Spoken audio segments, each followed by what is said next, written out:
আপনি একটা হিন্দু মানুষ, আপনার ইমান নেই কিন্তু বিবেক আছে। পৃথিবীর নিকৃষ্ট জীব হোক কুকুর আর শুকর, তাতে কি, কিন্তু মরে গেছে, ডবল করে আমি মারবো না, আমার বিবেকে বাধা দেয়। অথচ গত বছর 6 সালের আগস্টের 28 তারিখে অক্টোবরের কিছু মানুষ দেখলাম জসিম ভাইকে হত্যা করার পরে লাশের উপরে ড্যান্স দিল। আর এইটার জন্য যিনি দায়ী, যিনি হুকুম দিয়েছিলেন সারা দেশ থেকে নিয়ে আসো লোকে বইটা, তার কি বিবেক?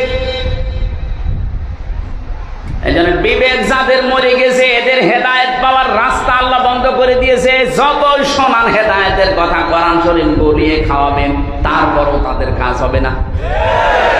কোরআনে কারীম সূরা আনফালের ভেতরে আল্লাহ জানিয়েছেন, ওয়ালাউ আলিমাল্লাহু ফীহিম খায়রান লা আসমা'হুম ওয়ালাউ আসমা'হুম লাতাওয়াল্লাউ ওয়া হুম মু'রিদুন।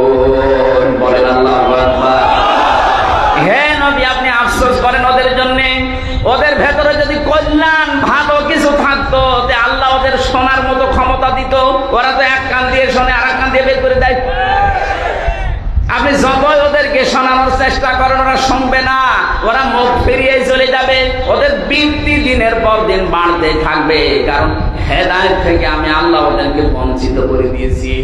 আল্লাহু লা ইয়াহদিল কওমাস যালিমিন। এখানে আলেম যারা আছে, ইয়াহদি মুসারি, বর্তমান, ভবিষ্যৎ, প্রেজেন্ট, ফিউচার। আল্লাহ বলেন যারা জালেম তাদেরকে আমি হেদায়েত দিচ্ছি না, ভবিষ্যতেও দেব না। এখানে 15.5 বছর যারা জুলুম করেছে, আপনি হেদায়েত থেকে বঞ্চিত হয়ে গেছেন। আমির হামজানা নবী এসে ওয়াজ করলো, আপনার কাজ হবে না। নয়তো 2.5 মাস 3 মাস হয়ে গেল। আমার তো মনে হয় এই মানুষগুলো একটু পরিবর্তন যদি হওয়ার চেষ্টা করতো। এখনো বিভিন্ন জায়গায় যারা পালিয়ে আছে ওরা বলতো, জনগণ আর যাই করি আমরা তো তোমাদের ভাই, মাফ করে দাও।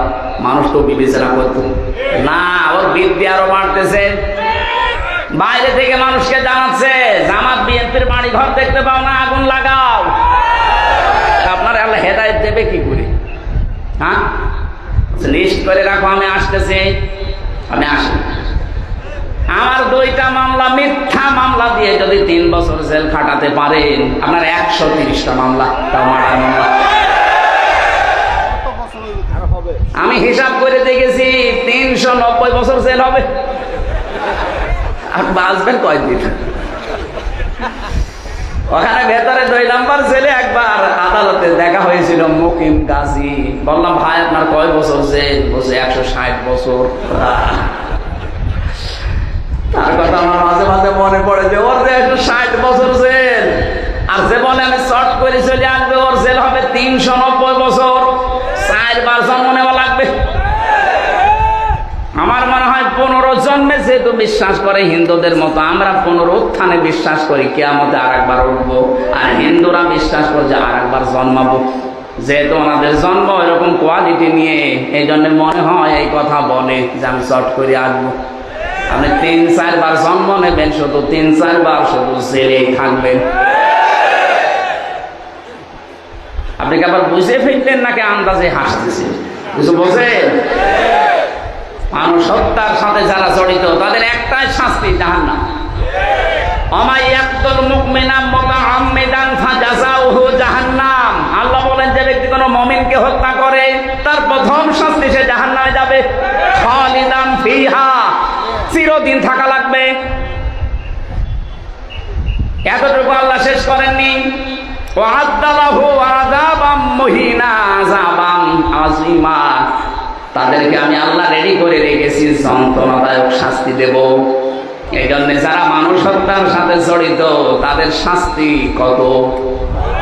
Double double. বলেন, আরো জোরে বলেন।